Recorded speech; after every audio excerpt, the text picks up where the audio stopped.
Okay, welcome everybody. This is Steve and Frank here.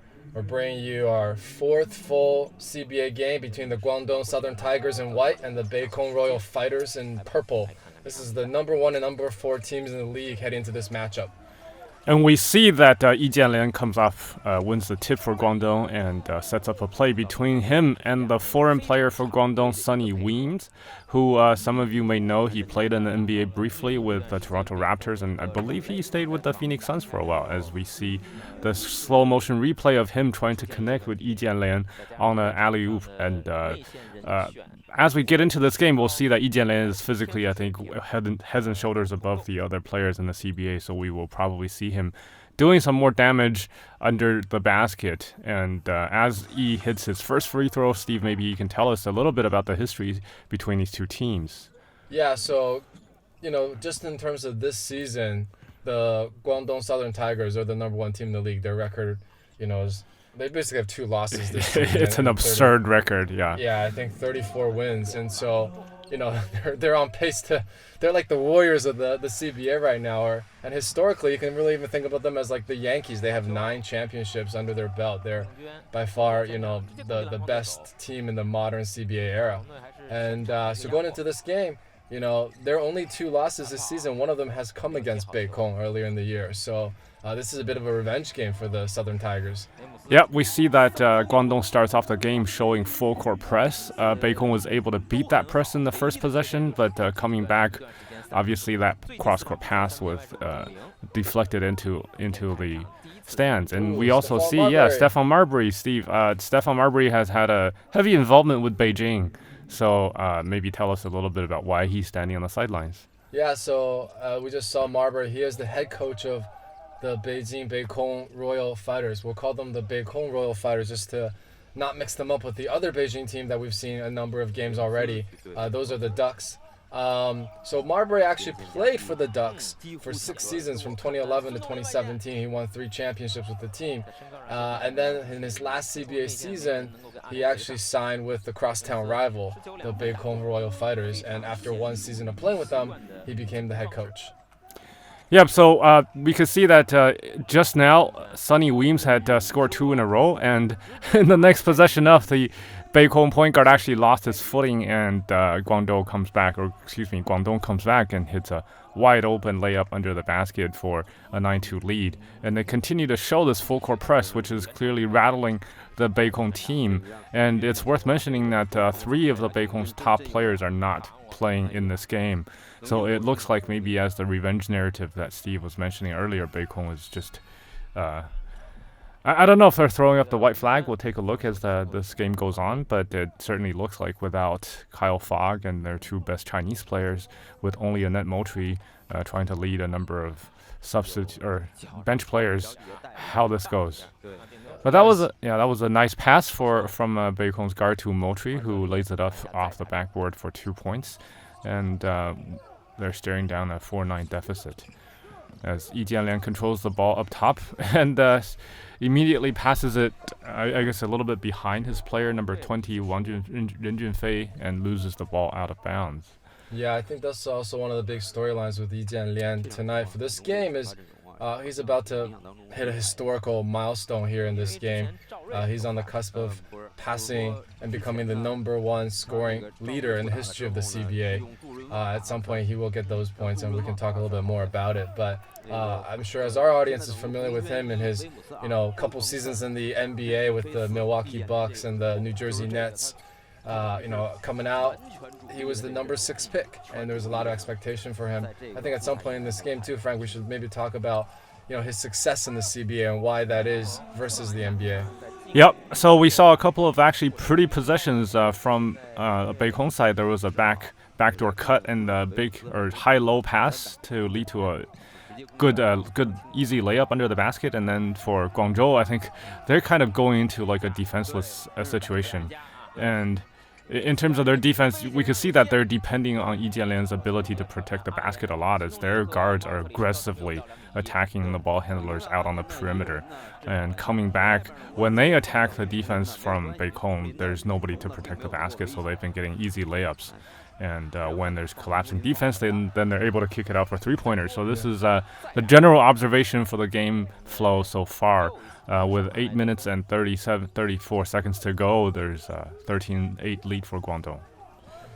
It's a nice So, move. yeah, again, we see, there's no help defense, one-on-one play, and the defender really wasn't giving the offensive player much trouble there for Beijing. So, Zhou Peng is a really good player, also plays on the Chinese national team. yeah. This is, in terms of Chinese talent, Guangdong probably has the most talented Chinese players on their team. Okay, we see a three-point shot from Beijing that rims in and out as Weems comes back and has a high pick and roll with Yi Jianlian, and the ball gets launched from the three-point range anyway. So far, I think they're not making a concerted effort to use Yi Jianlian as an offensive focal point. Yeah, but just to give some perspective, the game, 2 games prior, he scored like 32 points in 16 minutes. Yeah. In a wild blowout. So, at any point he could go off. Yeah. Yeah, I think, there's what we've seen so far, there's a clear talent deficit on the court, and maybe everybody's trying to rest their legs a little bit, especially for Yi Jianlian.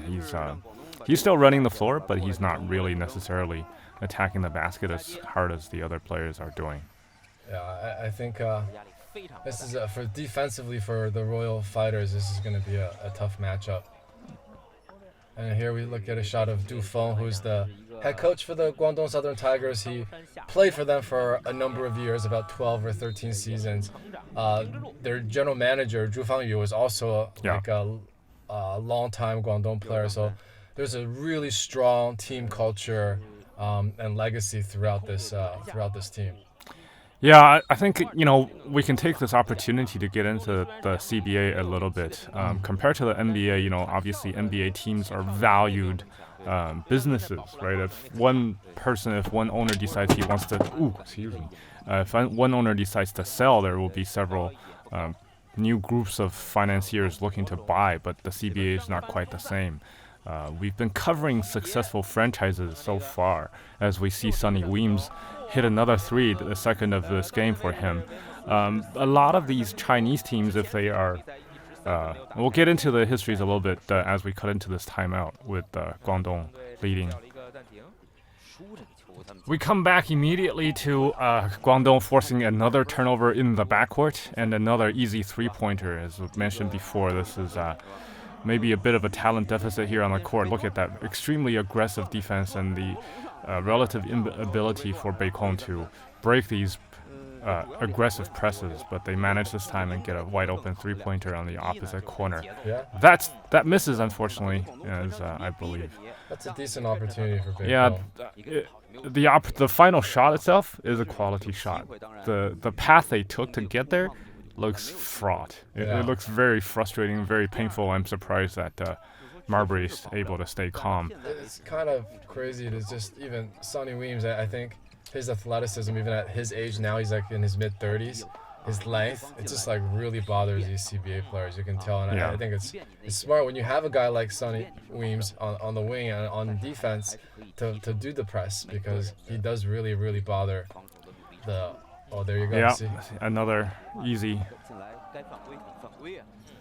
easy interception and easy score. I think Sonny Weems has already made double figures in his first quarter already. I feel like he might be one of the few players who played on both of our favorite teams. Yeah, maybe.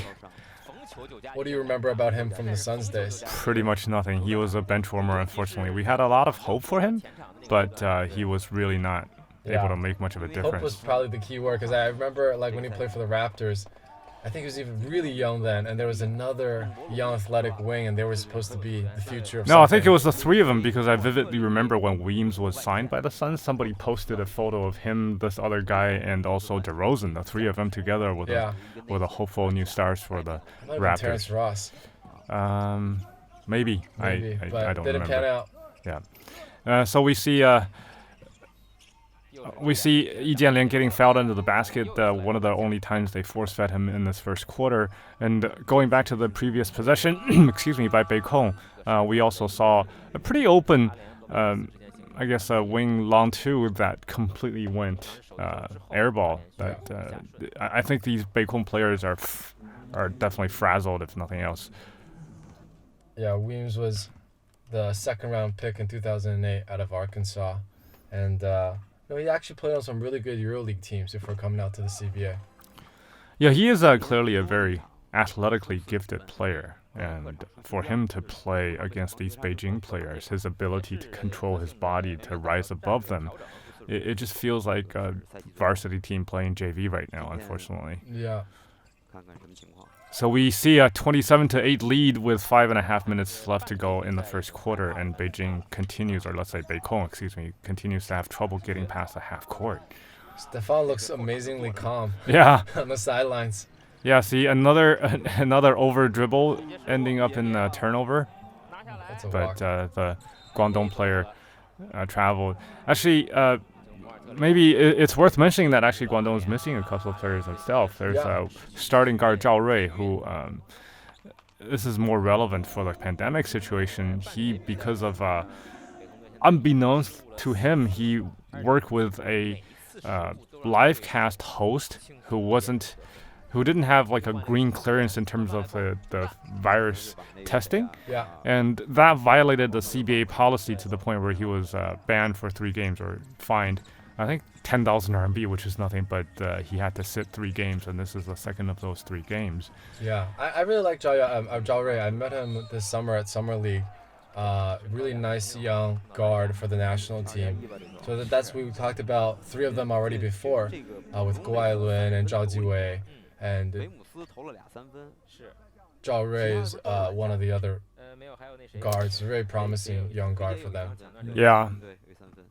But also going back to the Chinese talent on this Guangdong team, we have Yi Jianlian, Zhou Peng, and Zhao Rui, all of whom are national team caliber players, which sets a very high base for their skill set or their talent level. And you build on top of that Sonny Weems, who is, as mentioned in our previous broadcast, the exact type of player that's needed for the CBA, or exact type of American player needed for the CBA. This is pretty much why this team has this commanding lead in the standings. Yeah, and I think, at the earlier timeout, you were getting a little bit into the team culture.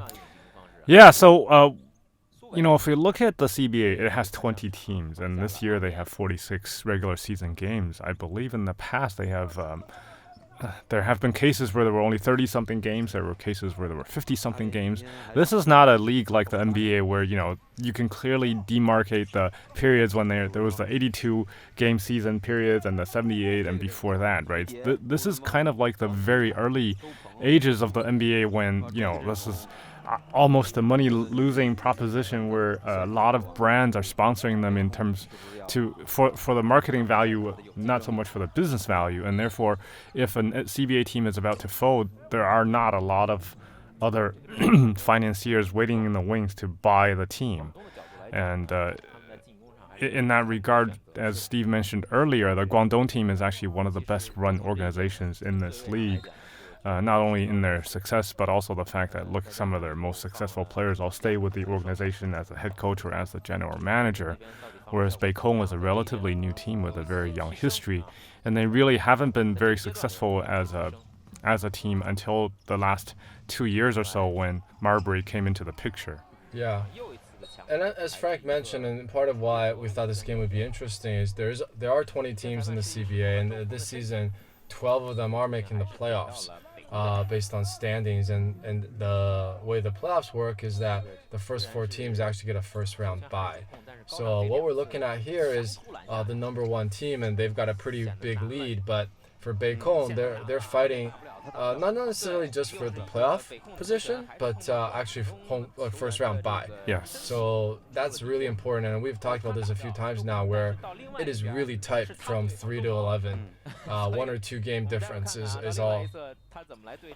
Yeah, we see that easy block by Zhou Peng from Guangdong, but because the Beikong player touched the ball, it went out of bounds to Guangdong, and they're back on the attack. And Yi Jianlian is now taking a breather. So is Sonny Weems.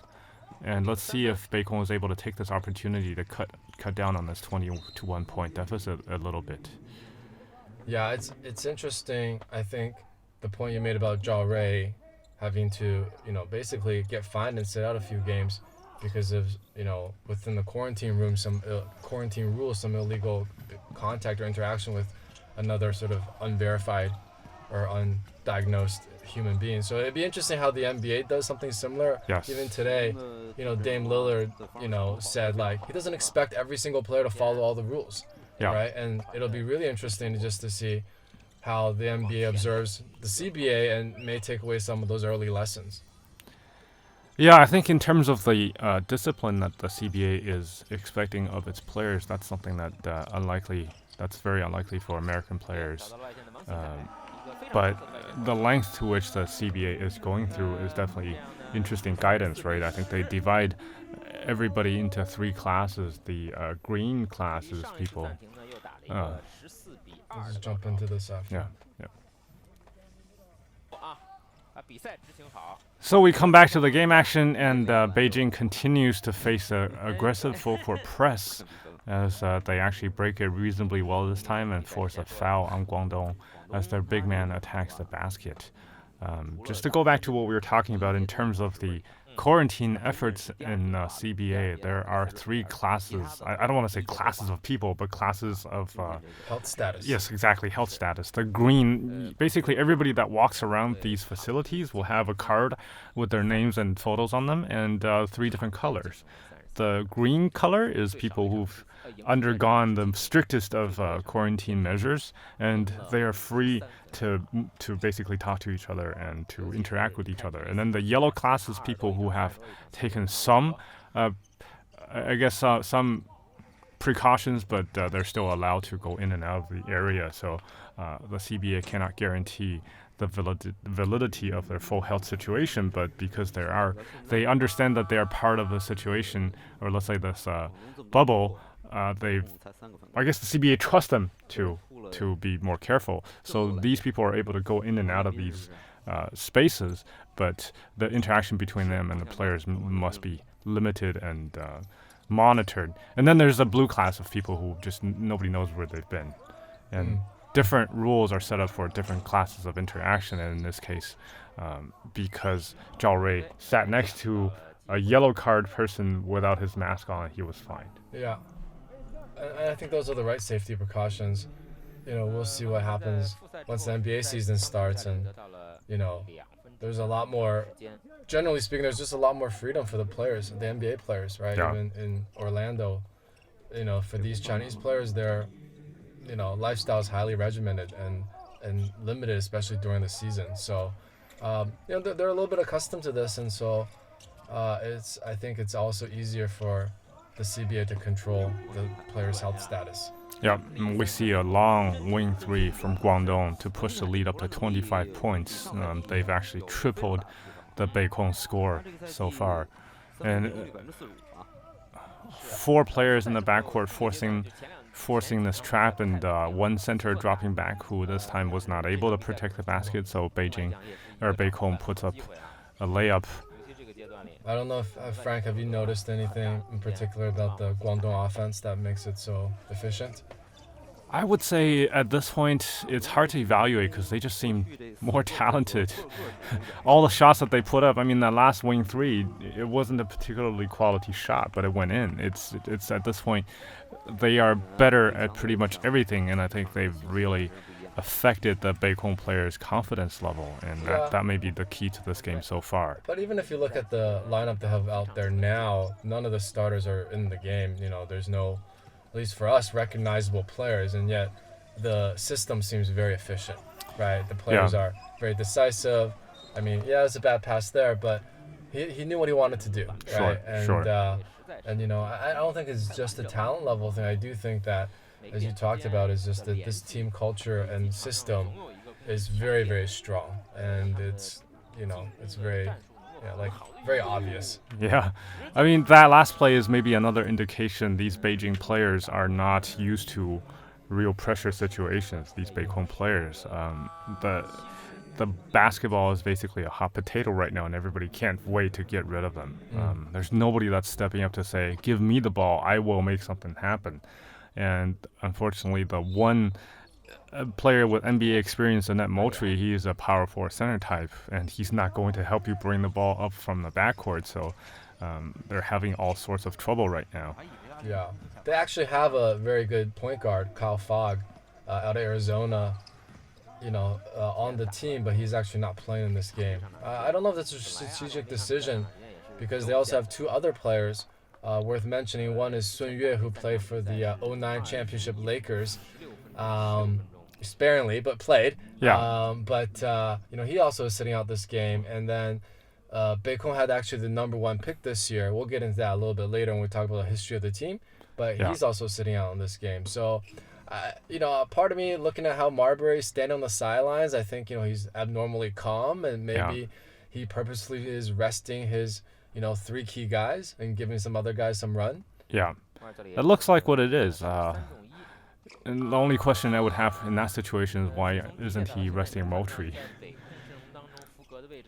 Yeah, maybe. Well, I think part of it is Moultrie is relatively new to the team, is he? Okay. And maybe just getting him Yeah, that makes sense. a little bit more familiar with his system. Yeah, so Yi Jianlian has checked back in. So has Weems just now. And Yi Jianlian has taken a couple of offensive possessions in a row. And in terms of a Chinese big, he is a lot more mobile than your typical Chinese center, and his outside shot it's a quality shot, and he has a high release, and he's very comfortable taking that shot from anywhere around the 3-point line. So as we see, he set up his own dribble drive based on the threat of that 3-point shot to lead to this foul, as Guangdong now leads 40-18 with 28.8 seconds to go in the first quarter. Hot in there. Yes. Moultrie is playing in his 12th game for Beijing, so it is a little bit of getting him familiar. Yeah, and in terms of NBA and CBA impact, we can see actually nobody on the sidelines are wearing masks, which I believe the NBA rules dictate that as soon as you get off the court or go away from practice, you are required to wear a mask. And I don't know if this is going to be if it's going to be a useful reference for the NBA when the games resume. I got Sonny Weems back in there. Yeah, and nice pass. Bobbled catch, but Guangdong's able to put it in the basket for that final score. Okay, we come back into the second quarter with Beijing looking at a 43-18 deficit. That first quarter was nothing short of dominant for Guangdong. Blowout. Yeah, because they were able to really control the pace and limit Beijing's ability to even get past the half court, which really threw them out of rhythm and led to this massive deficit. That's one of his favorite shots. Yep, so Long two. Yeah, Yi Jianlian fakes a 3, fakes a drive, steps back, and steps back into a long 2. Maybe that's also part of the reason why he didn't quite last in the NBA. I don't know. I was going to say the same thing. But it may be worth mentioning just how, I don't know, Frank, your perception. He's by far the best player in China. Yeah. He's very, very good on the national team. He's very, very good on his own team, the Guangdong Southern Tigers. But maybe didn't really work out in the NBA. I don't think it's even his skill level. I think, maybe you can talk about what your thoughts are on how he's so good in China, but maybe not so much in America. Yeah, I think that has to do with the general level of talent, unfortunately. We are both obviously ethnically Chinese, so hopefully it's okay to say this, but Chinese athleticism levels are generally a little bit lower. For Yi Jianlian, let's say NBA athletes, if we divide up their general abilities on the court to several different categories, as we see the replay of his previous drive where he just takes that quick first step and goes to the rim for an easy dunk. Athleticism, I would say let's say on average NBA players are A level, and Chinese players are maybe C+ to B- level. And for Yi Jianlian, because he's basically a B+ level athlete, he's able to dominate with his physical attributes to begin with. And add on top of that, as a center position, he has a very solid shooting stroke, which again, is head and shoulders above Chinese players, but still a little bit under American player levels, I think, because so many people are able to shoot better than him. He's just not able to stand on any one skill in the NBA to build his influence on the court and to win minutes. But in China, I think that's a different story because he's pretty much better at everything than everyone. Yeah, so I think that the skill level of the athleticism is a difference. The other is that leads to a factor is his role. I think, in China or on the national team, he is the go-to guy where his skill and athleticism is superior to the competition, like we see right there, right? It's just a great dunk by him. You don't see that explosiveness with other Chinese players, but he has that. But when you move him to the U.S., first of all, he's not the go-to guy on that team. And if he were, he can't actually get away with something. He may not be able to pull this move off in the NBA, right? And so I think part of it is his own style of plays. He's not so great being the third option or the fourth option. He needs to be the first option. And he's quite good at being the first option in this environment. Yeah, absolutely. And I think that in his NBA tenure, there's been some whispers, and I personally agree with it, that he is not the most confident player in the world. I mean, that might seem a little bit counterintuitive given that he is still one of the best players in a professional league and in an entire country. But when he faces stronger competition, longer and faster defenders, he was very hesitant pulling the trigger on his shot. And I think that's because, as you said, because he's not the first option where he knows no matter what mistakes he makes, he's still going to stay on the court. He just wasn't willing to take those shots. That was part of the reason why he got drafted so high, was that he was known as a 7-footer who can hit threes, much in maybe the Dirk Nowitzki mode. And for him to be unwilling to pull the trigger, then he loses the one threat he poses on the court as a stretch 4 or 5. But of course, this is in the modern game. This was a few years ago.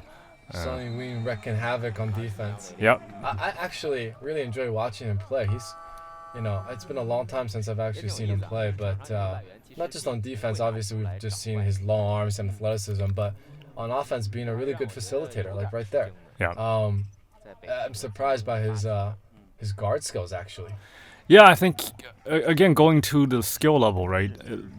This is maybe in terms of skill level, maybe at a NCAA level, but in terms of athleticism level, maybe even a Division III NCAA, if that. So this game is just that much. Referring to Sonny Weems, or no, I'm referring to the CBA in general, right? So for him, this game is just that much slower, and you're able to see things as they develop, and you have confidence that the passes you make will not be deflected when they probably would have been in the NBA. And that's why we see him dominate this league versus his inability to stay on a roster in the NBA. Do you think he would have a roster spot in the NBA right now, today? At the restart? I think he will not be able to make the restart because he needs to lead this team. Not those technicalities. I just mean, do you think he's good enough to be the 17th guy on some NBA team right now? Yes, right? absolutely. Yeah, I agree too. You can see it. He's just clearly just a lot more talented. His basketball IQ is just way higher than most of the players on the court. I don't know if he's able to hit the three-pointer consistently. I mean, we saw him hit a few just now, but if he were... He would be Robert Covington. Yeah, I mean, if he were a 36 to 38% free throw shooter at the NBA level today... Three-point shooter. Yeah, then he would be, an ideal person to pick up for one of these playoff teams. Yeah, very lengthy, switchable. Yep, very active on the court, willing to share the ball. Yeah. Just get your three-point shot, man. There's no rotation on that offense. Yeah, everybody is now you're stuck. And I think he walked. Picked up his pivot foot. That's right. So, we look at this Beijing team. Their colors are purple and gold, much like the Lakers. Yeah. Do you think it has to do with them trying to differentiate their colors and everything from Beijing, the Beijing Ducks? To some degree, I'm sure they were. They actually went through a name change. I think they were called maybe the Flying Dragons at some point. Yes, they were. And obviously a redesign and recolor of the uniforms. And so, we asked fans this before, what do you guys think of the CBA uniforms? You can leave us comments. The Royal Fighters, I kind of like it, I guess. But, as Frank alluded to, there's 2 teams in Beijing. Historically, it was the Beijing Ducks, and then in China, the basketball is similar to European soccer in that there's a tiered system, and so the Beijing Flying Dragons, as they were at the time, actually came up from the NBL Yeah. and got promoted to the Tier 1, and so that's how Beijing has now 2 teams. Yeah, we see Guangdong attempt a three-pointer, which misses, but they're actually pretty aggressively going after the offensive rebound because we keep on rehashing this. They have faith in their ability to defend the basket, and now they're back on the attack. Open three-pointer that wasn't attempted. Ended up in a collision under the basket that wasn't called, and another Guangdong offensive rebound that eventually results in a foul. Yeah. Looks like Guangdong's getting some of their young guys around as well. Yeah.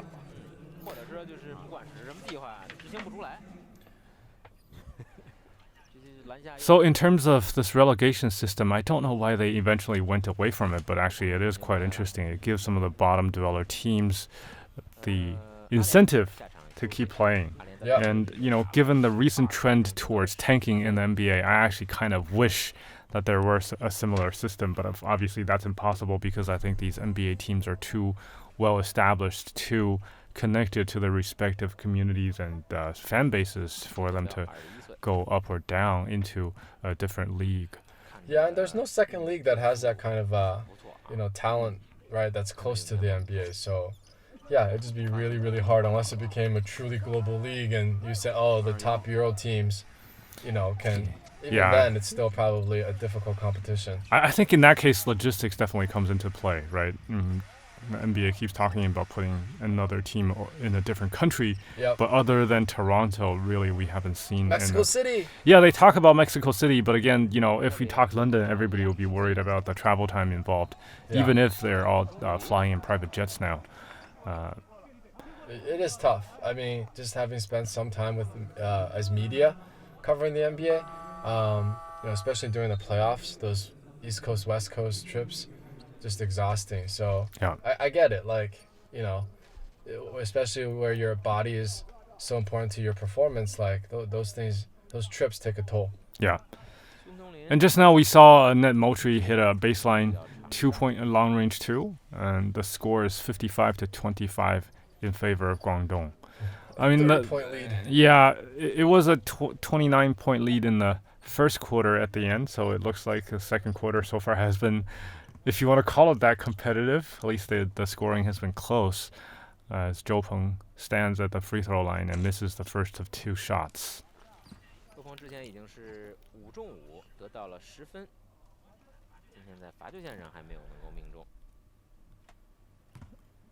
We see that there are obviously no fans, and we mentioned this in past broadcasts, but we see that they have stuffed animals in the stands. They have a large screen in the middle behind the scoreboard with streams of fans watching this game as Moultrie goes into the paint and rims a shot several times. And gets a foul call for a 2+1 opportunity.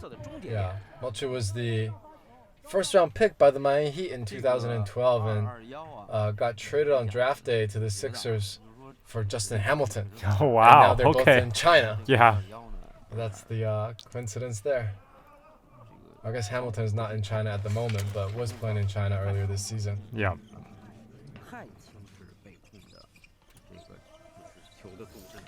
I mean, at 6'11" and 250 pounds, he actually has, obviously, the NBA size. Otherwise, he wouldn't have been drafted in the first round. But his game has not really quite developed in a way that the NBA is going in.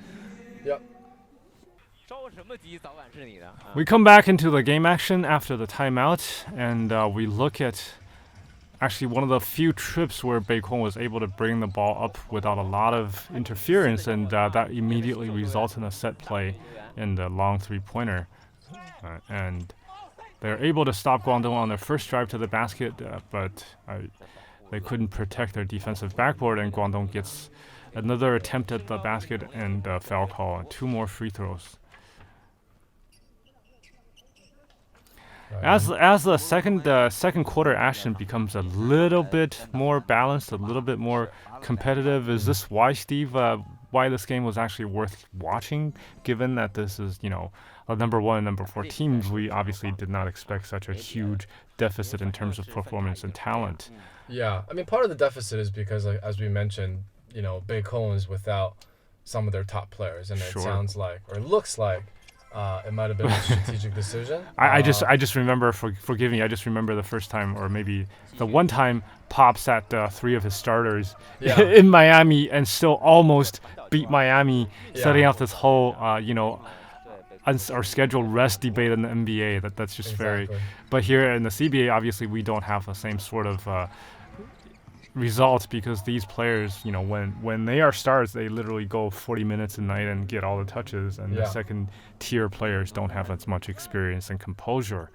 But then you'd also mentioned that the Beijing team is one of 2 teams that handed the Guangdong a loss this season. So what happened in that first game for them to be able to do this? Yeah, I mean, the big thing in that first game is that Beijing had 3 foreign players all play over 30 minutes.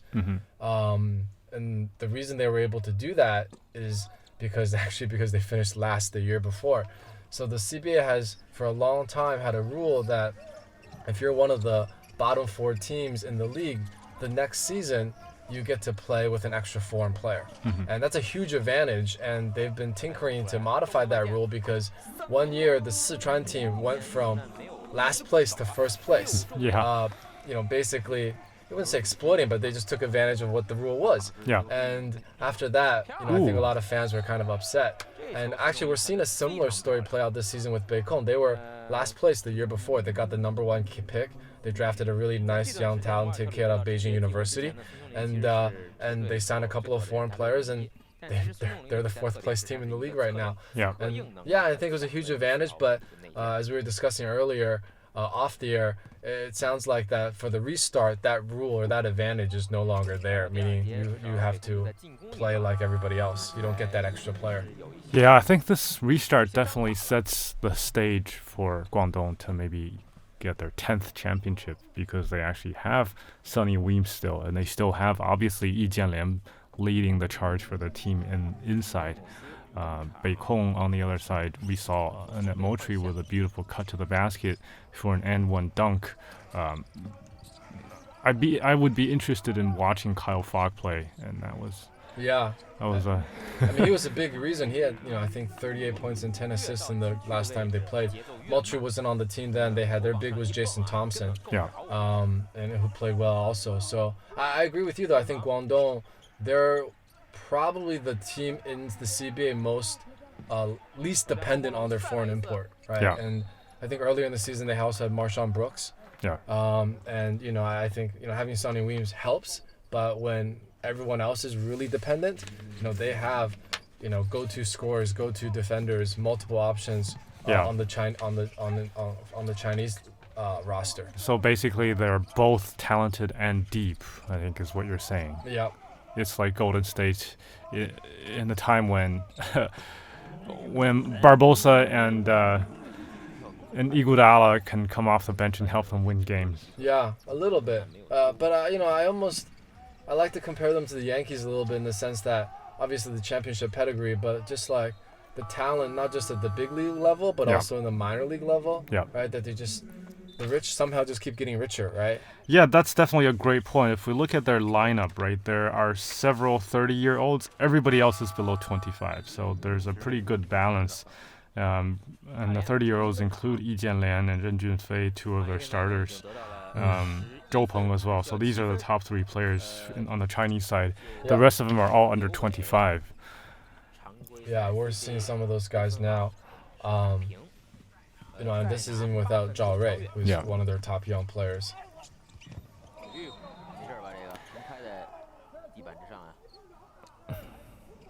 Okay, we see Guangdong attack the basket yet again. We look at that incredulous look on Marbury's face. Maybe the first time we've seen emotion out of him in this entire game. I think he's protesting the fact that the offensive player, and I think he has a point, offensive player went into the defender's body and just fell backwards and wasn't able to dislodge the defender, but he got the benefit of the foul call anyway.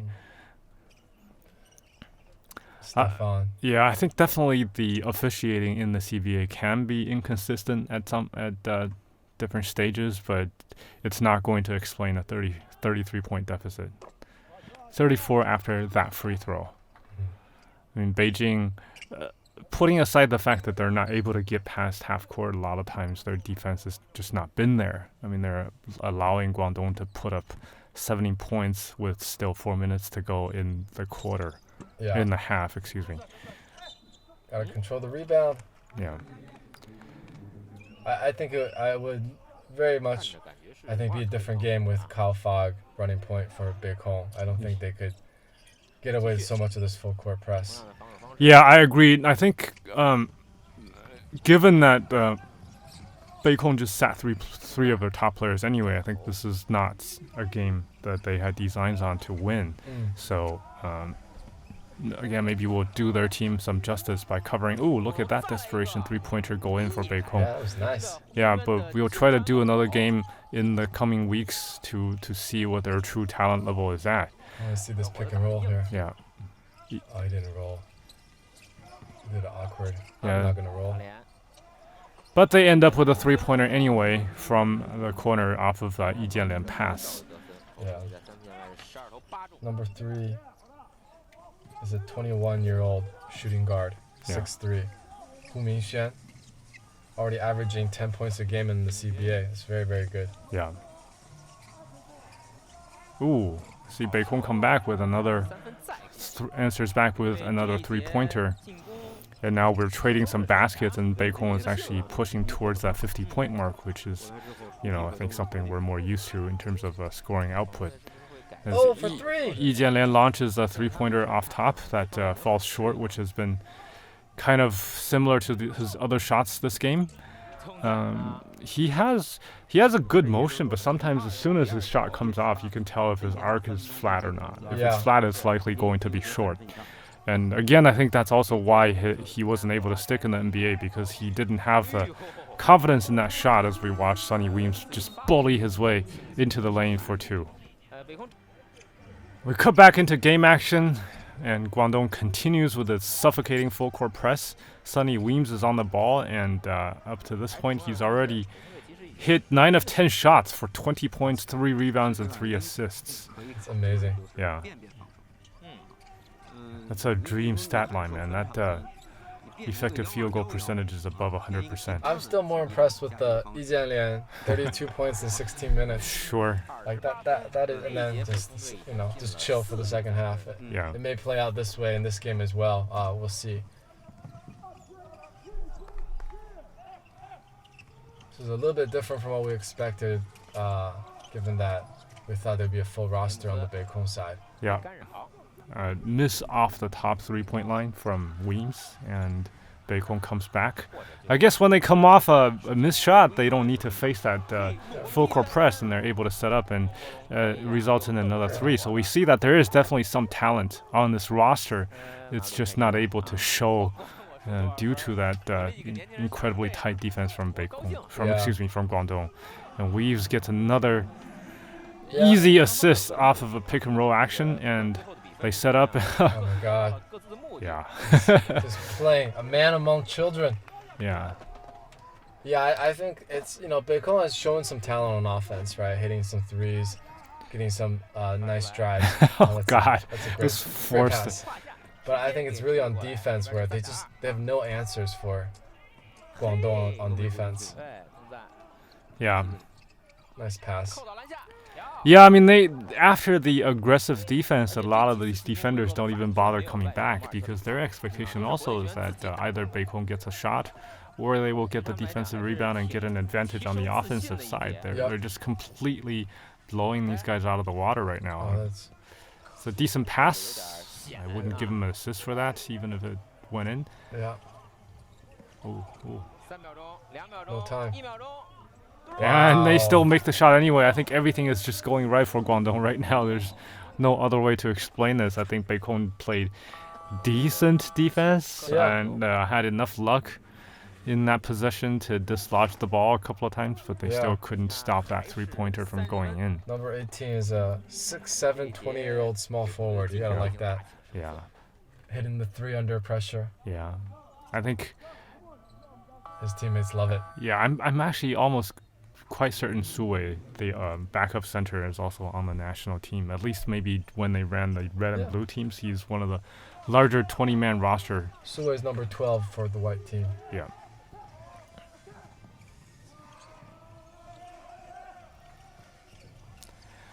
With 30 seconds to go, Guangdong has already put up 81 points and holds a 30-point lead. Beikong ends up with a I think Guangdong is just they don't mind missing a couple of defensive assignments at this point. It looks like everybody just wants to stay safe and healthy, don't get too physical under the basket, and keep mounting that pressure in the defensive front court rather than in their own backcourt. Nice pass. Yes. Well, when you build a 30-point lead in the first quarter, Ooh. That's the half. 30 points.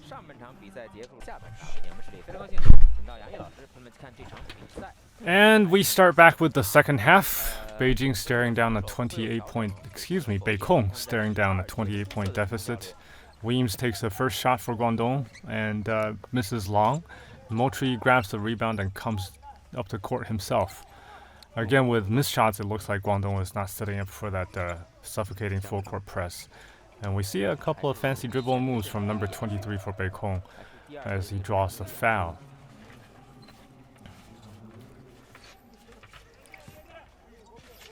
Yeah, number 23 is a 21-year-old, 6'5".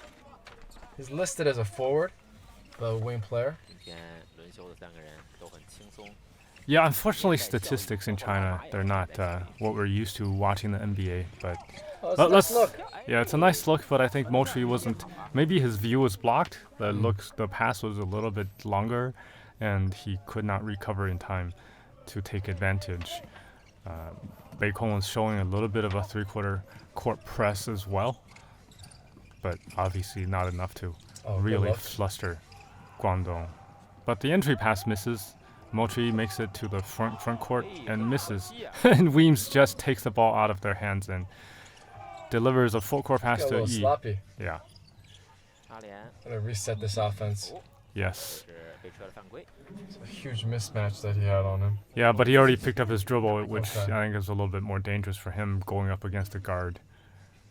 But I think that's also a little bit of a fundamentals issue, right? Big men are taught to keep the ball above their heads, and he just had it in front of him. Of course, it led to the foul, which was a good result, but...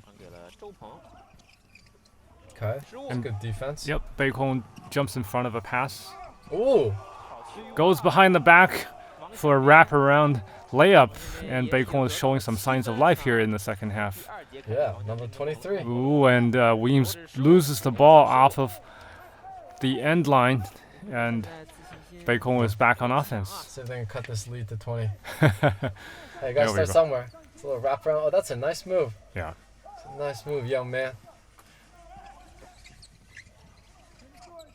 Moultrie gets the ball in the front court, delivers it back to him. Yeah, delivers it back to their point guard, who is just making dribble moves without a lot of activity off ball. But they end up with a nice little give and go for Moultrie, who gets blocked from behind by Yi Jianlian.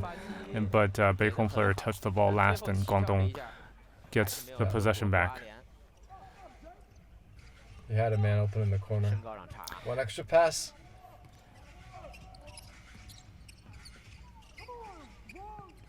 There you go. Yeah. I think 23 there. He's definitely putting in a lot more effort in the second half. Yeah.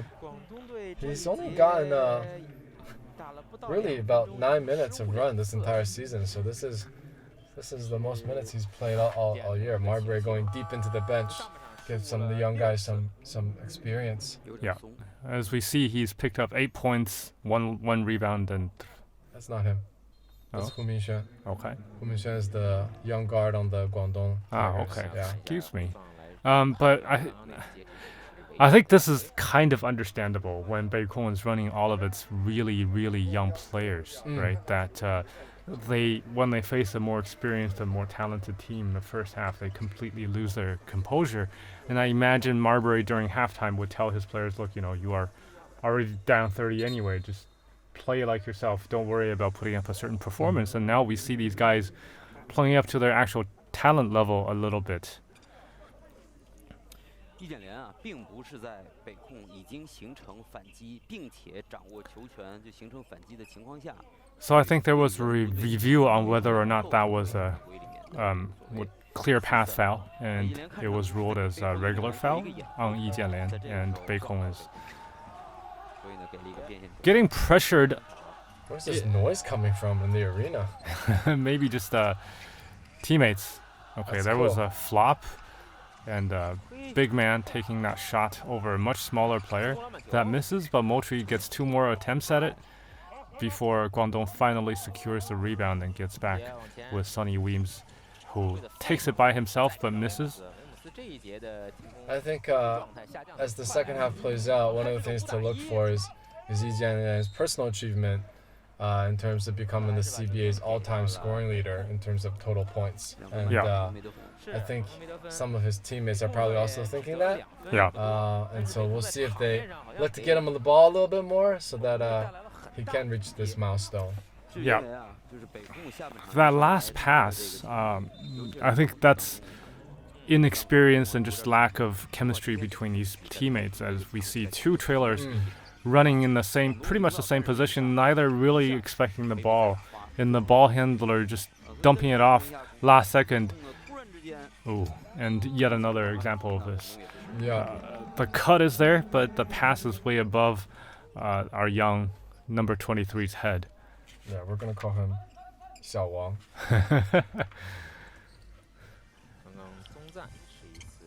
Like Sonny Weems running point guard. Yeah.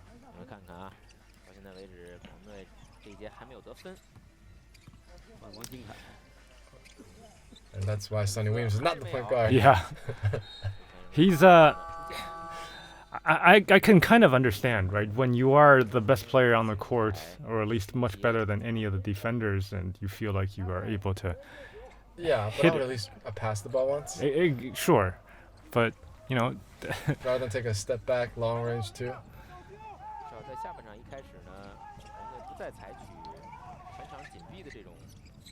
Oh, that's a nice defense. yet another shot, ball hawking defensive play.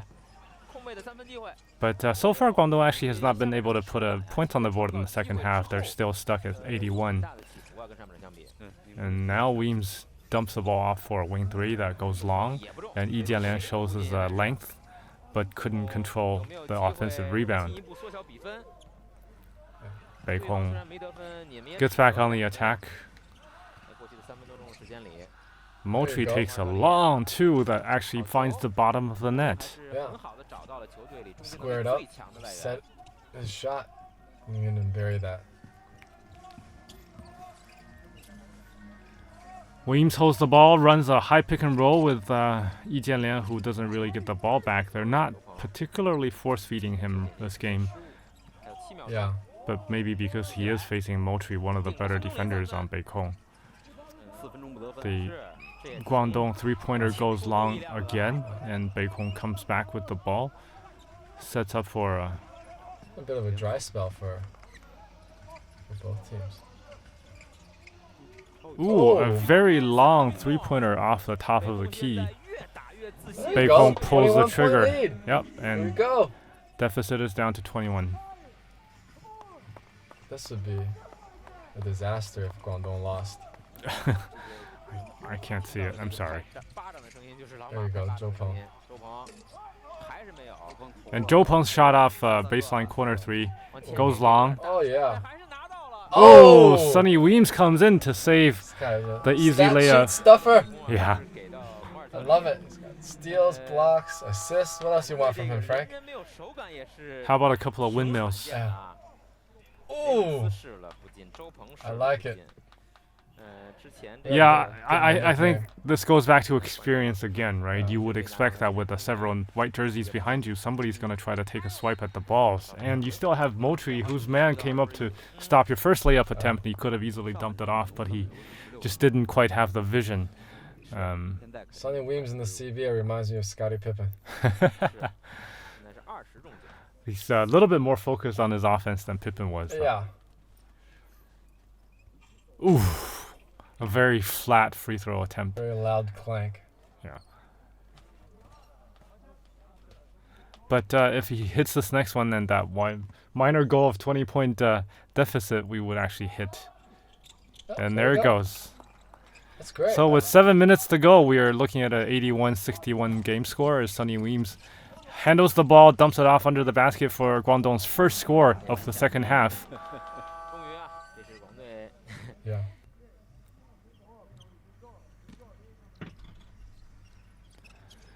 And we're back, and we see that Beikong is facing this pressure again and immediately loses the ball and allows Guangdong an easy shot under the basket, which results in a foul. The inbounder, in fact, already lost his balance before releasing the ball, leading into a poor pass. It's actually a decent block. I think by the NBA standards, that was a decent block. There's no body. He did touch the hand a little bit, but the hand is part of the ball when you're that close to the basket. Yeah, So it was a nice play. Yeah, we'll take this opportunity to talk briefly about the restart. The NBA is still in hiatus, but the CBA, as everybody knows, the pandemic started in China, and the CBA was in its Chinese New Year hiatus. As we watched a missed free throw resulting in a Guangdong offensive rebound that results in yet 2 more free throws. Yeah. Feels like a Guangdong home crowd. Yeah. Even though, where are they playing, Frank? I believe they're in Qingdao, or maybe I believe they're in Qingdao, but whatever it is, the restart for the CBA happened a little over a week and a half ago, and they found 2 locations, one in Qingdao and one in Dongguan.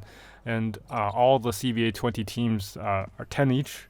They're in these 2 respective bubbles, and they play 2 weeks of 8 games each.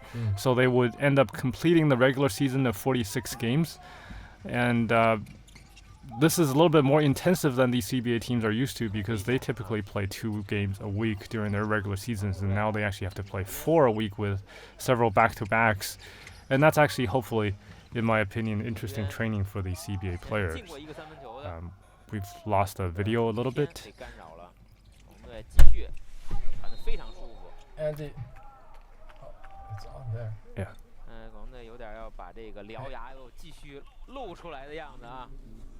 Just go down to It's okay, I can just run this part. Andy? So we are having a little bit of a technical issues with our. We'll just cut this out.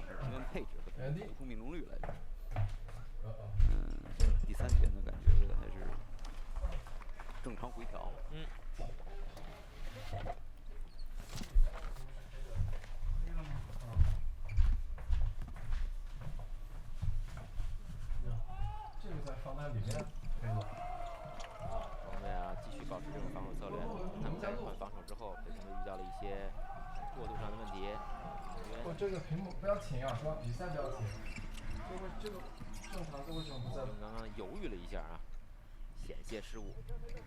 Oh, it's back.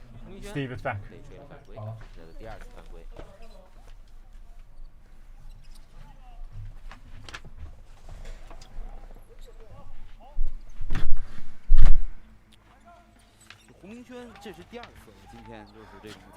We see that Guangdong has tried to take this game a little bit more seriously, and they ran off 6 straight points.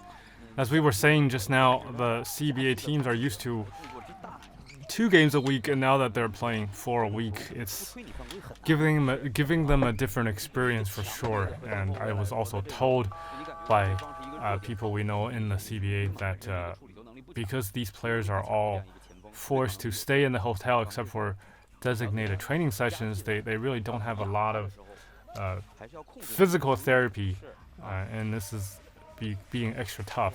That and the fact that a lot of these teams are missing their top foreign players who all average over 30 minutes a game. The younger players or the bench players are being forced to take up more of a burden, shoulder more of a responsibility, so this compounds the situation. And I believe the NBA is giving these teams like a 2 or 4 game so-called preseason or training camp opportunity before the actual games start. Yeah, that's right. It's probably a good idea for everybody. Yeah. But even so, they're only looking at 8 games, right? So that's essentially 2 weeks worth of game here in the CBA. Yeah, I mean, I think for some teams, it's a warm-up for the playoffs, right? Yes. I think if you're Kawhi Leonard, this is like the perfect setup for you. It's, a couple of games, get your shot in, and then play really, really meaningful basketball.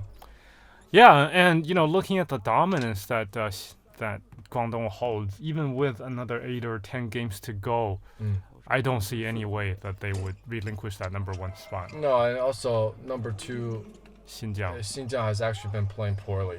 Yeah. So they had a really bad loss the other night. Zhou Qi, their star player, got a lot of flack for not playing well, and so, yeah, the difference is just too wide at this point.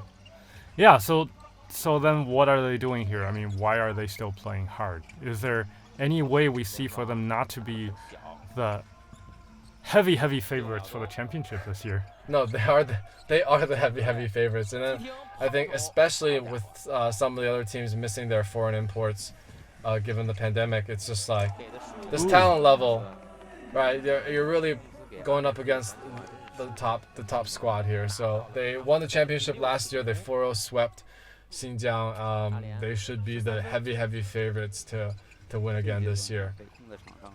Yep, we see a beautiful connection between Sonny Weems and Yi Jianlian for an easy dunk.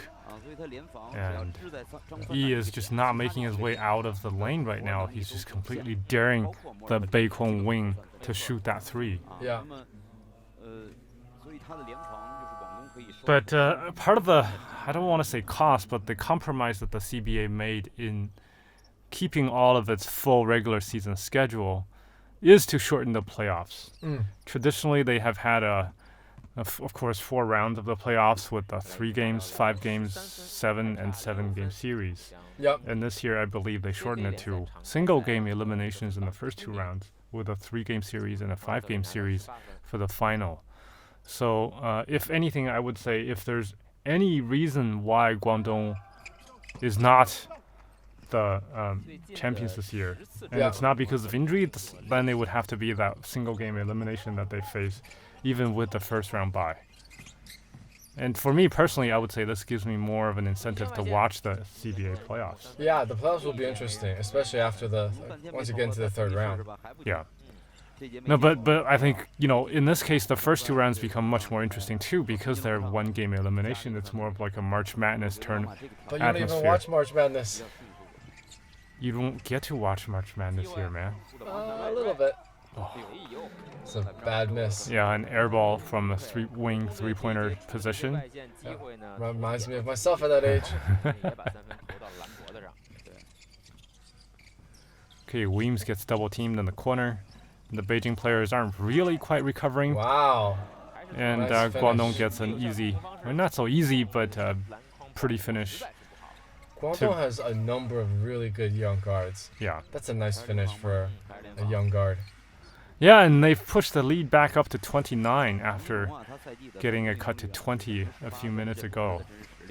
And Moultrie gets the ball, short jumper, and the ball bounces back to him, another jumper. Finally, there you this go. one, it goes down from the free throw line. He's got a nice jumper. It's a little bit better than the other jumper we've been watching. It's better than Udo. Udo, yeah. The Udo jumper is rough. Sonny Weems, an easy 6-footer. I remember, do you know Zadok? Yeah, of course. He played high school ball in Arizona. And I asked him one time why he stopped. He said, the other guys on the team were just better. They were faster, they shot better, they defended better, they jumped higher. Yeah. And I think that's what we're looking at here with Sonny Weems. He just jumps higher, he runs faster, he has a better handles, and he has a better shot. I mean, he's just... Yeah, the friend that Frank is referencing is the one we played against who was faster and jumped higher. Yeah. And he was telling us, no, I couldn't play anymore because the other guys are faster. We're just like, oh, okay. Yeah. Also part of the explosiveness, I think, like when you're on the court with professional basketball players, just the dribble and the amount of force and you feel from the ground, and when they take steps, when they jump, you feel that force. It's a different level.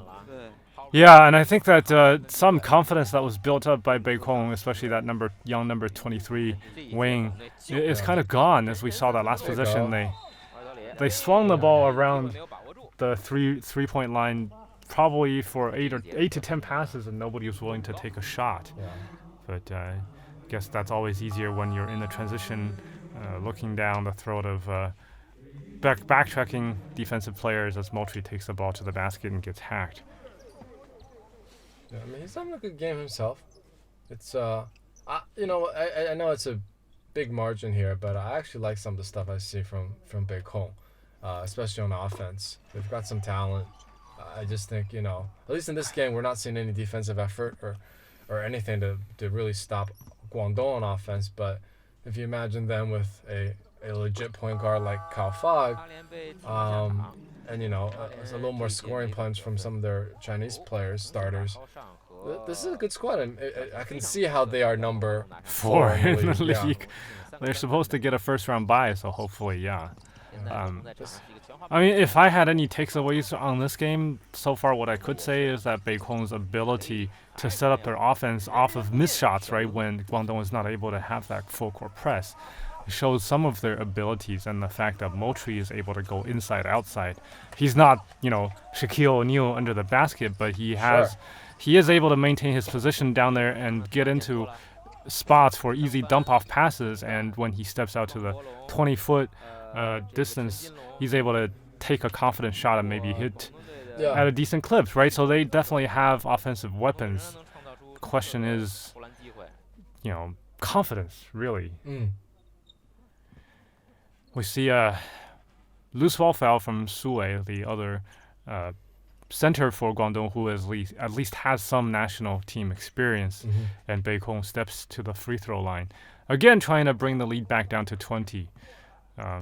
It's 24 now with 2 free throws. Yep, number 13, Zhong Zan. He's 30 years old, 6'10", 205. Oh, it's hot. It's got to be hot.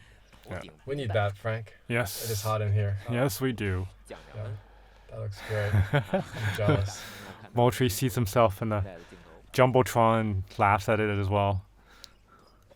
I mean, obviously, for the production crew, there's a lot fewer things that they can put their camera at with this restart. Yeah. There are no fans, there are no cheerleaders. You can look at the coach, and you can look at the players, and you can look at the bench, and that's it. Yeah. 现在得到了13分是国内球员里得分最多的。中赞的特点就是投篮。So we see Guangdong try to set up for a post-up, but draws a foul. 高尚在防守任俊飞的时候。Yep, they have a smaller player pinned behind Ren Junfei. Yeah. 是现在让高尚的顶4号位吗？现在这个只能让高尚顶4号位，应该。Ren Junfei's been on this team for a while too. Yeah. 阵容上，因为。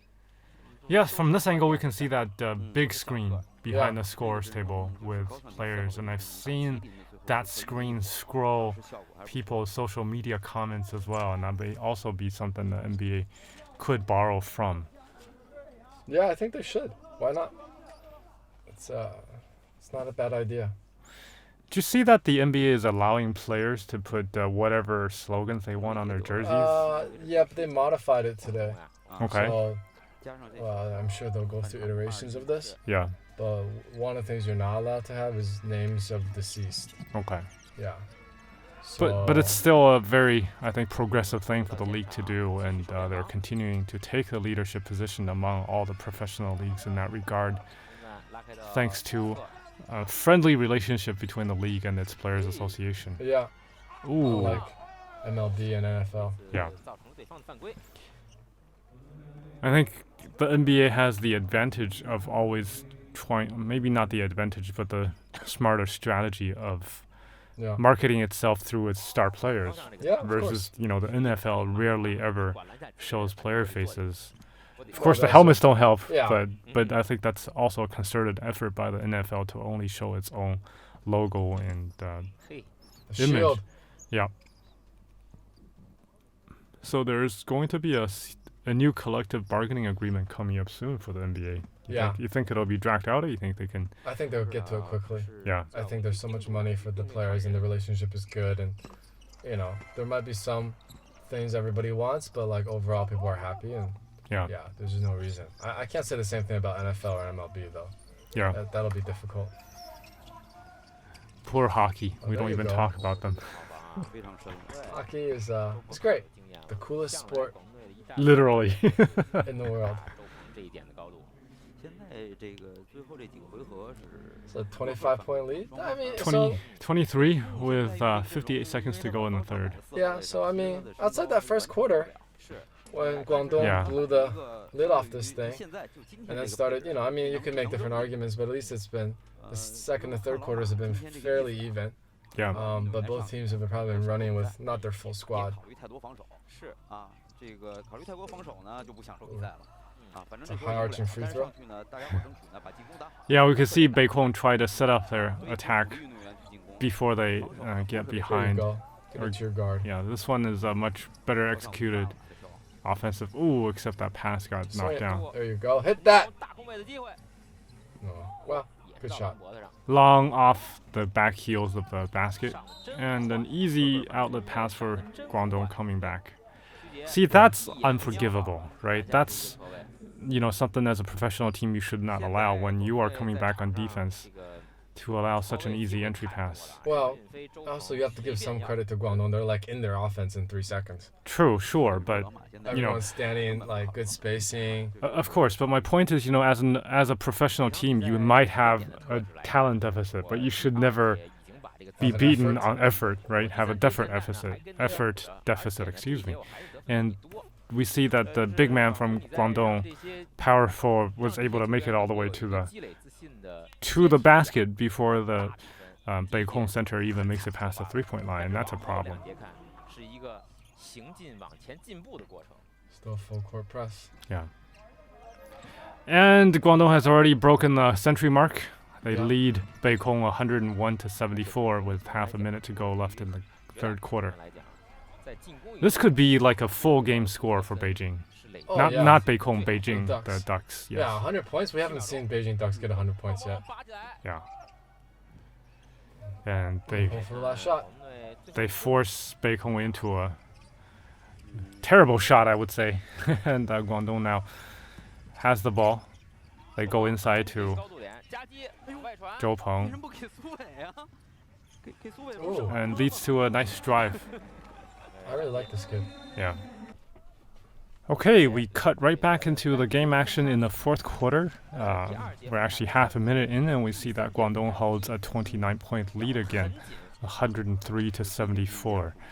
And if we've been trying to do this CBA effort just out of interest. We've mentioned this in our past broadcasts, and obviously we started out with just an Apple iPhone recording Steve and I as we watched the game, and later on our friend Andy from China Television Services here in Beijing, CTVS, offered to let us use his recording studio, so hopefully you could have enjoyed a better audio quality. And so we want to give a shout out to Andy, and thank you, Andy. Yeah, thank you, Andy.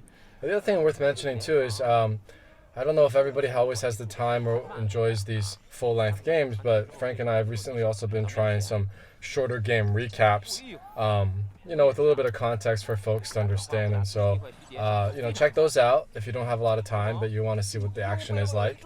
And give us some feedback if you want them to be shorter or longer, etc. Or just tell us we suck. I know that I sucked. The last one I did had really awful audio quality, and I apologize for that. We will try to figure out a better technical solution. But I do want to mention it actually takes me much more time to do that shortened one than actually to sit here and comment on this full-length game. Yeah, I like both. I mean, recaps are fun. Full games are fun. Yeah. So we'll try to mix it up and do a little bit of both. Yeah, so as we said also before, we don't really have any particular team loyalties. It's good to see these games be competitive, so I am definitely rooting for Beijing to pick up the pace and bring this deficit as low as possible, but I think single digits is too much to hope for. Yeah. But again, we don't have any particular rhyme or reason for picking these games other than to hopefully find names that people in America and maybe elsewhere in the Western world are familiar with. That's why we had this game with Yi Jianlian, Marbury, and a couple of other possibly. Sonny Weems. Yeah. And then Moultrie is Scottie also. Pippen of China. Yeah, sure. But obviously this game is not a particularly entertaining one. It's live basketball, sure, or let's say tape delay basketball. It's not the highest quality competition. So in the future, if you guys want us to cover something, because we're not watching these games live, actually, we're watching them on tape delay ourselves. We can try to pick teams that are maybe less well known, but for the game itself to be a little bit more exciting or meaningful. Also, let us know about that. Yeah, we'll play around with it and select more interesting games as well. Yeah.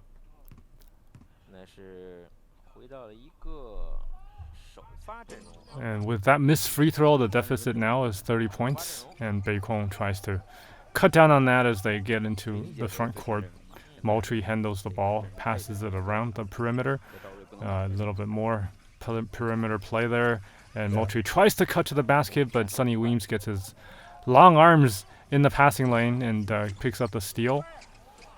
Yeah. And Guangdong doesn't really waste any time. They get straight to the basket, and Ren Junfei again gets fouled 3 feet away from the basket. Yeah. Bizarrely on the schedule tonight, when they had Beijing playing Guangdong, they also had Beijing playing Guangzhou. Yeah. Yeah, which is really confusing. Yeah, so Guangzhou is another team that we have some relationships with, I guess. Our friend is actually working in the team there. They are one of the lower ranking teams this year. And we understand that for the next season, the CBA is going to really revamp this foreign player rule and allow only 4-man quarters per game for no matter what kind of team setup you have. Yep. So that will be very interesting. We talked about this during our very first broadcast of the CBA. We see a double dribble by Sonny Weems. But, this rule change will force the Chinese players to become more prominent and to take up more of a offensive role on these teams or on the court. Right. My concern then is with, at least we see right now with Guangdong having so much talent on their Chinese side of the roster. We'll get to that.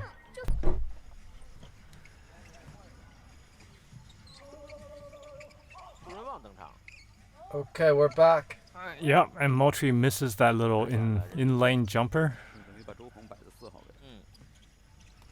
So we were talking about the updated foreign player rules before we went into the timeout. Yeah. As we see a missed three-pointer by Yi Jianlian. I was just saying how I just think that'll give teams like Guangdong, who have a really talented Chinese roster, a huge advantage to continue to build off of, because what we've seen is these stronger Chinese teams, the way they get beaten is when they have a Stephon Marbury or when they are playing with 3 of their foreign imports, right? Yeah.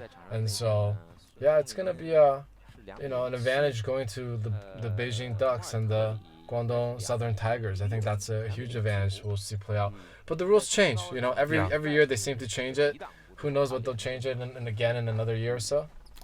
Yeah, and in that first game, too, we talked about how we think Chinese basketball as a whole could potentially improve.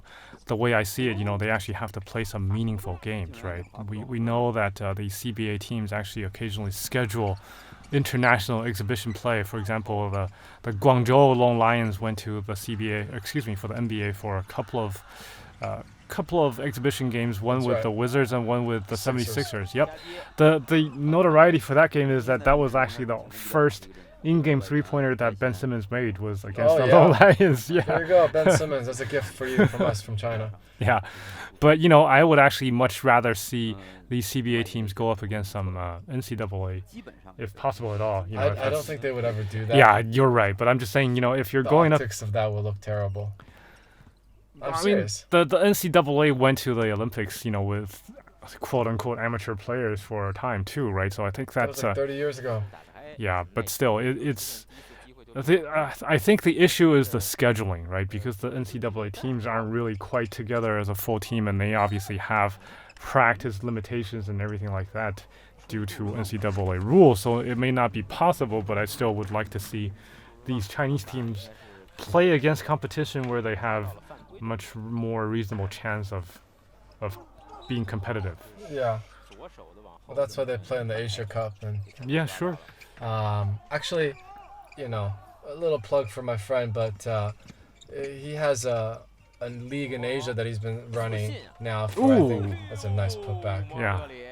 That's a nice putback. But what he's trying to create is like the Champions League for Asia basketball. Yeah. And so that means like ideally the top 2 teams out of the CBA and the Japanese league and the Korean league, the Taiwan league will play in a tournament. We see that dribble drive by Yi Jianlian. He puts up 2 points and another free throw. I think he is pushing close to that record if he doesn't have it already. Sorry, go ahead, Steve.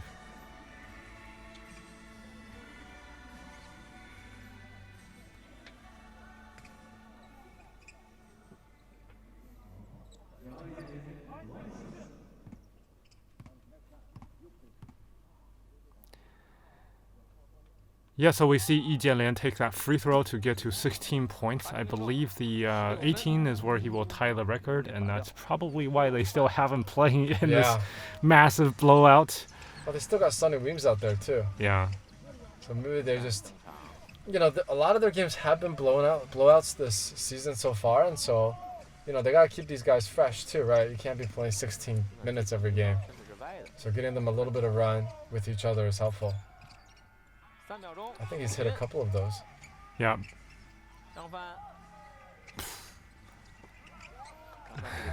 I like the attempts though, I gotta say. Yeah, I mean that the top of the key one I could understand. The wing one, when he was trying to put it up, he had a big man underneath Zhongzhan who was literally had a free run to the basket, and they didn't quite give it to him. It's pure athleticism. Yeah, so we see Weems come back with a score of his own.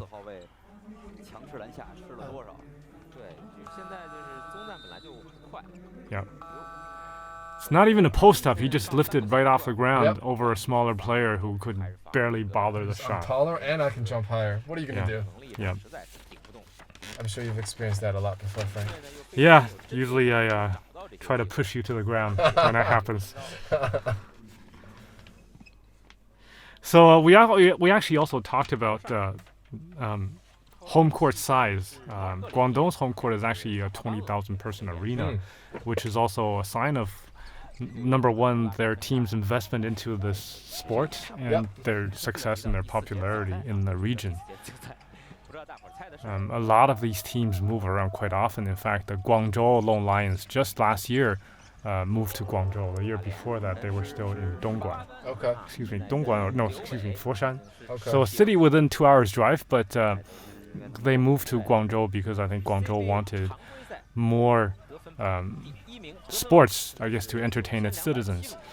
And yeah, I think sports in Guangzhou in general is just huge in terms of culture. Yeah. Even more so than Beijing, Shanghai. Yeah.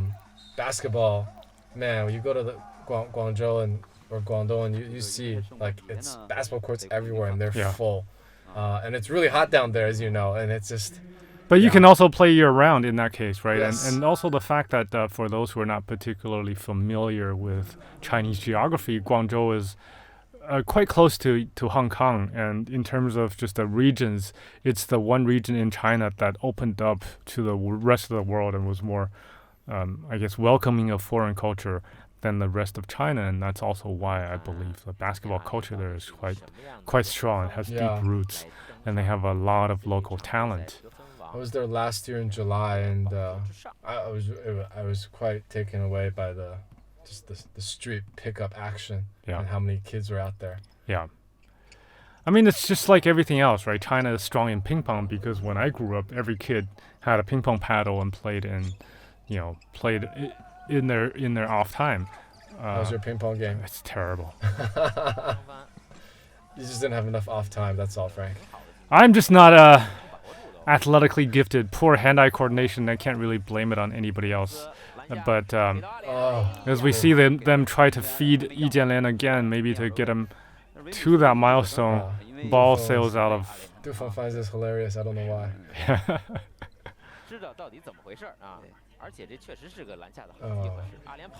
Yeah, I think it's just a matter of miscommunication. Yi Jianlian had just established position and he wanted to settle down and take a slow pounding, make a slow move back to the basket. Well, I think Weems was looking for him to come out a little bit and have maybe an in-rhythm turnaround jumper.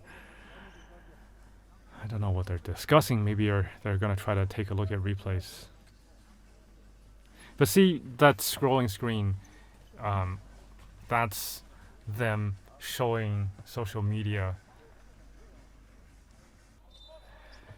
Yeah, so Sonny Weems, his protest resulted in possession back for Guangdong. Another connection directly with Yi Jianlian, who ends up with an easy dunk. Yeah. Nobody bodied him up. Yeah. Here we go. So Yi Jianlian with that dunk just takes the lead. He's the CBA's all-time scoring leader. Yeah. It's a great achievement. I also, we're aware that he spent kind of 4 of his prime years in the NBA. Yeah. So he would have actually accomplished this maybe even earlier. Definitely would have. That was a beautiful pass from Sonny Weems. Weaves a beautiful pass. Yeah. And unfortunately, his runner didn't expect the pass. I was tracing a little bit of Yi Jianlian's career arc, and before the NBA, he had, as a youngster, played 5 years in the CBA, very much like Yao Ming. He didn't put up the same kind of numbers as Yao did, but I think his athleticism probably showed very early on, and even his 5th season, before he went to the NBA, he was putting up probably 25 points and 12 rebounds, not even as the go-to player on that team. And then after he came back from the NBA, he was very dominant. Yeah. I mean, he was consistently 25 plus points per game every season, multiple MVPs. So he really showed his learnings from the NBA and became just a dominant player in the CBA. Yeah, and we see that with that effort from Yi Jianlian, they've pushed the lead back to 36 points. And Guangdong is still playing quite hard. But, yep. I think they're going to sit him now. Yeah. Makes sense. And we have Sun Wei checking into the game to take up the center spot. Yeah. Another long 3. Ooh. I think Guangdong is now playing the zone, which is why they're losing out on some of these rebounds. Yeah. 3-on-1 basketball. That's just embarrassing, right? That's the effort issue I was talking about before. That shouldn't happen. Yeah. But I guess, in the 40-point game, in the 4th quarter, they're just not playing hard anymore. Yeah. These guys not running. Yeah.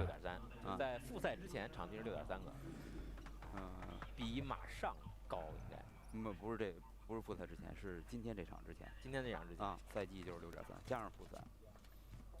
他这个今年这个就是球的支配组织能力啊。Another free throw, and the lead is 39 points with 4.5 to go in the game.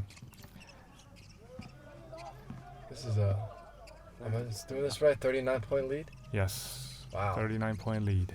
It's just how dominant Guangzhou is, and coming into this game, there was an 18-game winning streak. Yeah. Looks like I think stretch it to 19. Yeah. I believe they actually have the CBA record. I think it's like 25 games or something. Okay. Also held by Guangdong. Okay, now it's a 42-point lead after that 3-pointer by Zhou Peng.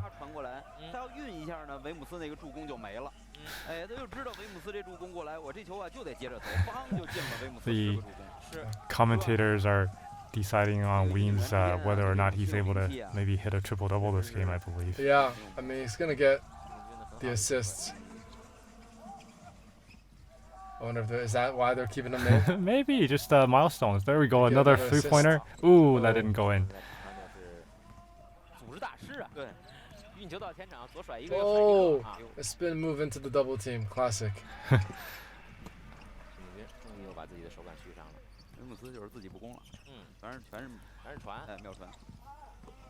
Okay, some actual defense that time. It does seem like Weems is hunting for another assist, huh? Yeah. Okay, that was a Ooh. very You don't like that easy. move? No, I like the move, but the defensive effort I think is a little embarrassing. That's what I keep on saying. Oh. But I guess again at this point, end of the fourth quarter, there isn't really much to play for, and we are just waiting for the mercy of ending this game. Oh, there we go, number 23, Xiao Wang.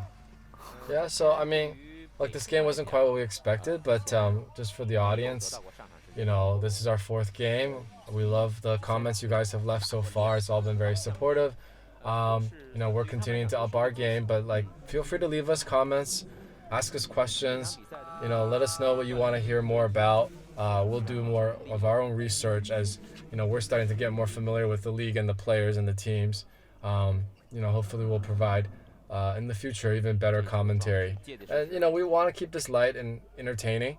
Yeah. I want this to be fun, so not too serious. This isn't necessarily the ABC ESPN style. Oh, I missed it.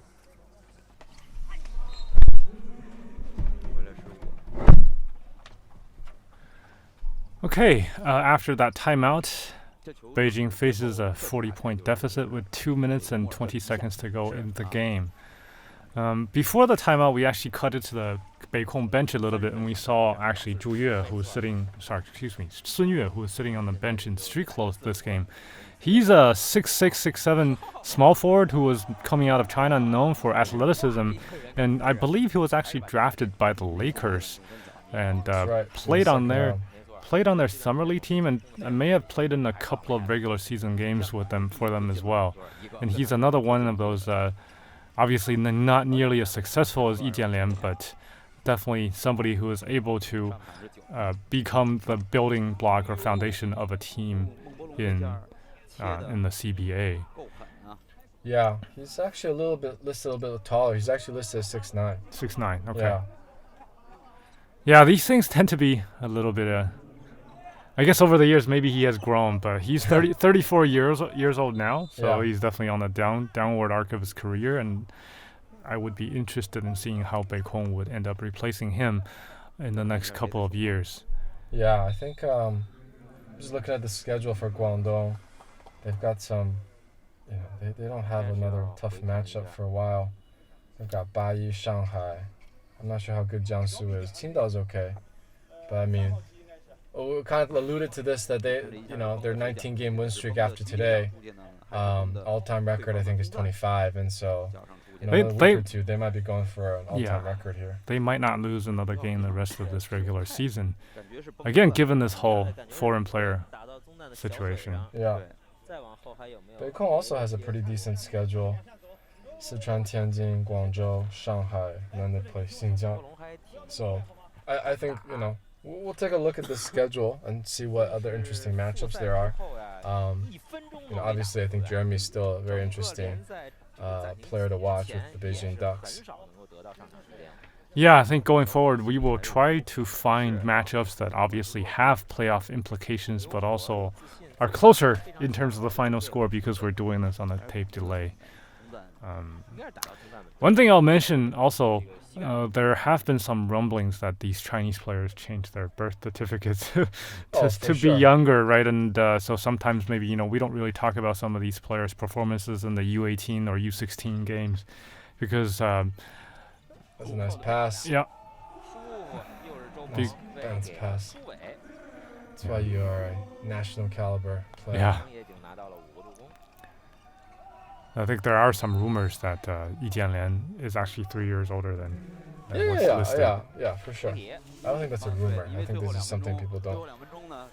That would make him 35 years old, which is definitely a little bit older in basketball terms, but he's still so dominant, right? So I think that if that's true, then that really speaks more to the level of athleticism here in China that we are facing. Yeah.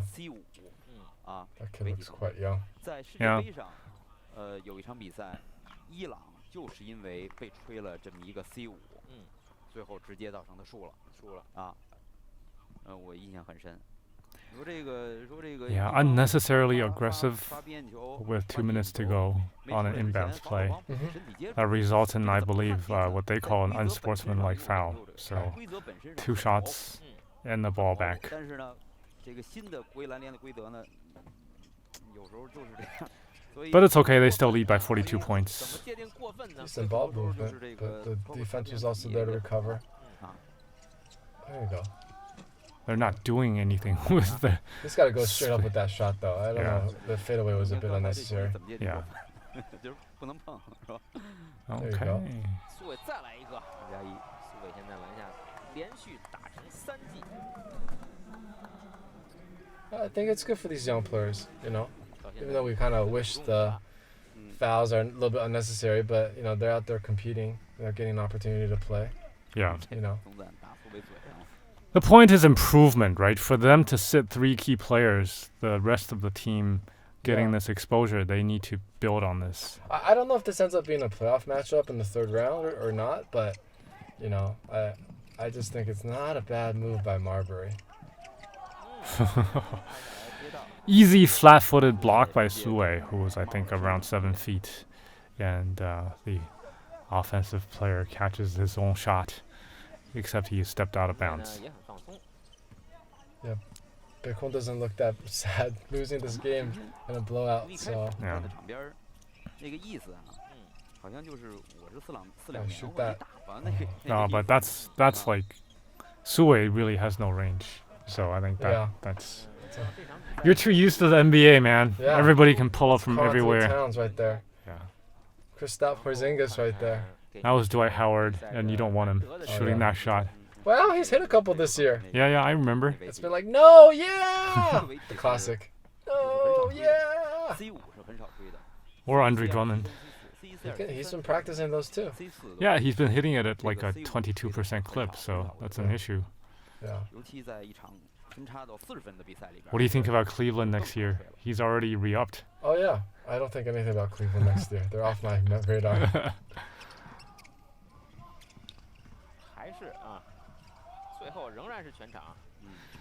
Guangdong has maintained its full court press. I think some of their younger players are also trying to make a name for themselves. As we see our friend Xiao Wang, or our favorite young player from Beijing, missed that long two, and Guangdong is back for another possession, maybe the final possession of the game, with a 45-point lead. There you go. High ball screen. He's not taking advantage. He's not really taking advantage of the mismatch, and Beijing gets that. Oh, ugly. Oh, yeah. this is a disaster. That sums up this game, Steve. Yeah, Sums up why this don't we game. just end it there? We don't need to see the last 3 seconds of the game. So, I guess that's Kyle Fogg. Well, thank you again for staying with us through this whole game if you did, and we'll hopefully see you in a more competitive matchup next time.